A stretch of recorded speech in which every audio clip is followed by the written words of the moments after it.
Ой, бәрекелді. Қалай, балабақшада кешегі жаттаған тақпағыңды айтып бердің бе? Иә. Қайсы айтып берші маған да. Қолым таппай баптанба, құмаланып шаттанба, ойнап босқа көйлерге, бес нәрсеге ғашық бол, бес нәрсеге ғашық бол, адам болам десеңіз, тілең өмір алдыңда, оған қайық жесеңіз, қанат рақым ойлап қой. Ай, маладес, бәрекелді.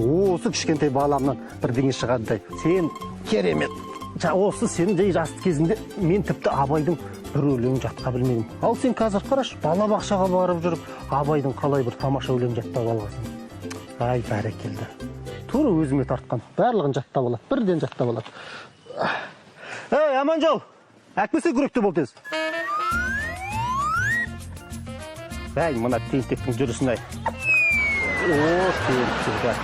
Бір күректі көтер алмайды. Не деген қазіргі жастардың? Несі ауыр? Ой, әке байғаусыз құлатып алдым ғой, не болды сізге? Ай, бір күштерің жоқ. Қазіргі жастардай бірде-бір дұрыстап тамақташпайсыңдар. Баяғы заманның батырлары қалай еді? Тамақты да жақсы жейтін, күштері де көп еді. Толағай деген естулерің бар ма? Естімеппін ешқашан Толағай. Толағайды білмейсің бе? Білмейді. Баяғыда Толағай деген дәу алып жігіт болған. Ол бір өзі бір тауды бүйтіп көтеріп алып, екінші жерге қоя салатын дәу денелі болған. Ал сен болсаң бір күректі көтере алмайсың. Ну, қарашы міне. Нет. Балам, сен түса ғой, біз мынаны көтерейік. Апа, ұста, Аманжол ар жағынан ұста. Ой,